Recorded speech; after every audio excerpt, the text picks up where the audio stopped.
das ist der Opa. Grüß dich.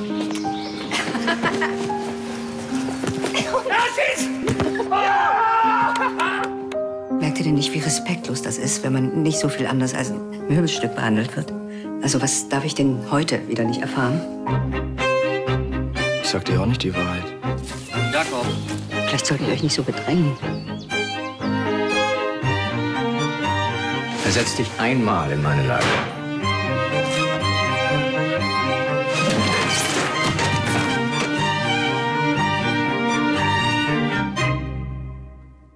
Ich dachte, wir haben einfach mal ein schönes Wochenende zusammen. Ganze Familie. Kommt selten genug vor.